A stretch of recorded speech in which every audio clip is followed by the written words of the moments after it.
Shalom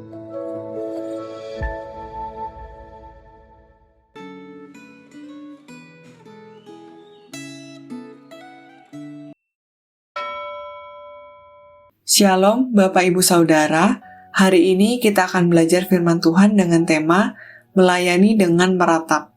Sebelum kita merenungkan firman Tuhan, mari kita berdoa. Tuhan yang penuh kasih, kami datang ke hadapan-Mu, tenangkan hati dan pikiran kami agar kami siap menerima firman-Mu. Bukakan hati dan pikiran kami dan bentuk kami melalui kebenaran-Mu. Terima kasih Tuhan, di dalam nama Tuhan Yesus kami telah berdoa. Amin. Firman Tuhan hari ini terambil dari Mika 1, tetapi kita hanya akan membaca dari ayat 8 dan 9. Karena inilah aku hendak berkeluh kesah dan meratap, hendak berjalan dengan tidak berkasut dan telanjang, hendak melolong seperti serigala dan meraung seperti burung unta. Sebab lukanya tidak dapat sembuh, sudah menjalar ke Yehuda, sudah sampai ke pintu gerbang bangsaku ke Yerusalem.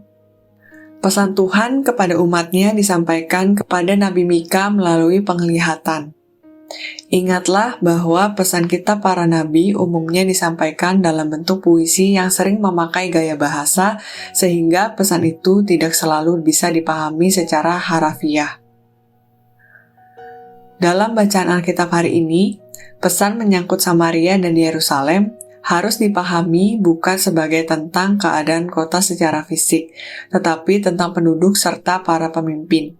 Ibu kota Samaria harus dipandang sebagai mewakili penduduk kerajaan Israel Utara, dan Yerusalem harus dipandang sebagai mewakili seluruh kerajaan Yehuda atau kerajaan Israel Selatan. Perhatikan bahwa yang paling membangkitkan murka Allah adalah adanya patung berhala yang mereka sembah dan praktik penyembahan berhala yang umumnya disertai pelacuran bakti, yaitu pelacuran yang dilakukan saat berlangsungnya upacara penyembahan berhala. Dalam sejarah Israel, praktik penyembahan berhala dimulai sesudah kerajaan Israel pecah menjadi kerajaan Israel di bagian utara dan kerajaan Yehuda di bagian selatan. Raja pertama kerajaan Israel Utara adalah Raja Yerobeam. Karena khawatir bahwa rakyatnya akan meneruskan penyembahan kepada Allah di Bait Allah yang terletak di kota Yerusalem, ia membuat sistem peribadatan yang baru dengan memerintahkan pembuatan patung anak lembu emas yang diletakkan di kota Betel dan kota Dan, untuk menjadi sesembahan bagi bangsa Israel dengan maksud mencegah bangsa Israel pergi beribadah ke Yerusalem.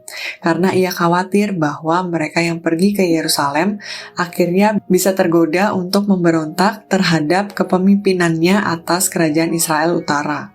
Yang amat menyedihkan, praktik penyembahan berhala anak lembu emas itu bukan hanya menjauhkan penduduk kerajaan Israel Utara dari Tuhan, tetapi juga membuat penduduk kerajaan Israel Selatan, yaitu Yehuda, terpengaruh untuk ikut melakukan praktik penyembahan berhala.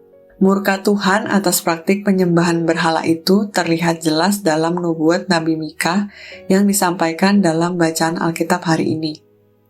Perhatikan bahwa dalam melaksanakan tugas kenabiannya, Nabi Mika tidak merasa bangga atau bersikap arogan, melainkan ia menyampaikan berita penghukuman Allah dengan kesedihan yang mendalam. Karena itulah aku hendak meratap dan meraung, hendak berjalan dengan bertelanjang kaki dan bertelanjang dada.